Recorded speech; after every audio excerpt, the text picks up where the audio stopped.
ایک اور بات، چاروں طرف سے مختلف خبریں آتی ہیں،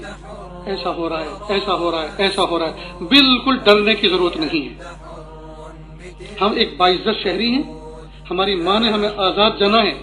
ہم کسی کے غلام نہیں ہیں، ہم کسی کے غلام نہیں ہیں،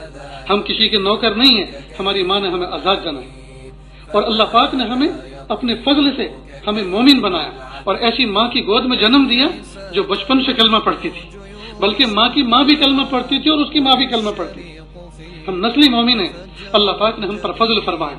تو ہم مومن بھی ہیں، ہم آزاد بھی ہیں، ہم کسی کے غلام نہیں، ہم کسی کے نوکر نہیں، پھر ڈرنا کس بات کا؟ کس بات کا ڈرنا؟ اس لیے دعاؤں کا خاص اہتمام کریں۔ بزدلی اور مومن،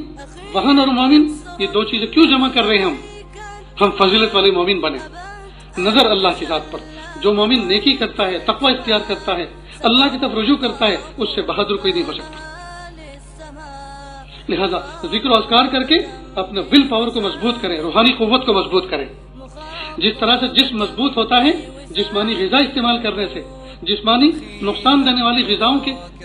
پرہیز سے جسم مضبوط ہوتا ہے، ایکسرسائز سے، چلت پھرت سے، اچھل کود سے جسم مضبوط اور توانا ہوتا ہے، اس کی ایکٹیویٹی بڑھتی ہے، اس کے اندر کی صلاحیتیں بڑھتی ہیں، جسم مضبوط ہوتا ہے۔ ٹھیک اسی طرح روح مضبوط ہوتی ہے روحانی ایکسرسائز سے، اور روحانی ایکسرسائز کیا ہے؟ ہم گناہوں سے اپنے آپ کو بچائیں،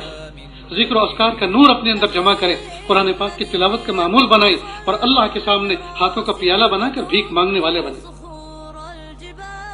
اور قرآن پاک کی وہ آیتیں پڑھیں جو اللہ رب العزت نے ایسے موقع پر نازل فرمائی ہیں جہاں جہاں تصادم ہوتا تھا، اور اللہ تعالیٰ نے مومنوں کو تسلی دی۔ ان آیتوں کو پڑھیں، ان کی تفسیروں کو دیکھیں، ان کے پیچھے پس منظر دیکھیں، واقعات کو دیکھیں، صحابہ کرام کی کیفیات کو دیکھیں، اور پھر اللہ سے کہیں پیارے اللہ، جس آیت کے نازل ہونے پر صحابہ کا ایمان بڑھ گیا تھا، ان کی ہمت بڑھ گئی تھی، یا اللہ میں نے ابھی تلاوت کی ہے، کہ اللہ اس کی برکت سے آپ میرے ایمان کو بڑھا دیجئے، میری قوت کو بڑھا دیجئے، میری ہمت کو بڑھا دیجئے۔ کریں گے نا یہ عمل؟ اس دعاؤں کا خاص اہتمام کریں۔ جو لوگ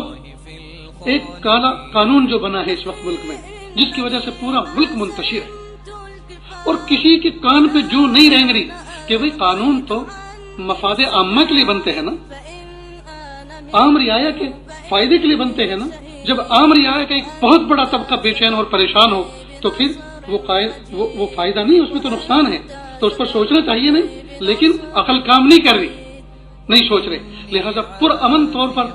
ایک احتجاج وجود میں آ رہا ہے، اور جگہ جگہ پہ ہو رہا ہے، اور ہر مذہب کے شہری اس میں ساتھ لے رہے ہیں۔ ہمیں چاہیے اپنے مقام پر بیٹھ کر ان کے لیے دعاؤں کے ذریعے سے مدد دیں، ہم دعائیں کریں، راتوں کی تنہائیوں میں اللہ سے دعا کریں کہ پیارے اللہ، جو معصوم بچوں کو گود میں لے کر جو مائیں بہنیں بیٹھی ہوئی ہیں سڑکوں پر اور صدائے احتجاج پرامن طریقے سے بلند کر رہی ہیں، کہ اللہ ان کے احتجاج میں اثر پیدا فرما دیجیے۔ یہ ہمارا فریضہ بنتا ہے، ہو سکے تو روزے رکھ کے دعائیں کریں، ہو سکے تو استغفار کر کے دعائیں کریں، اور اللہ سے مدد مانگیں، اللہ سے مدد مانگیں۔ تو اتنا کریں گے کہ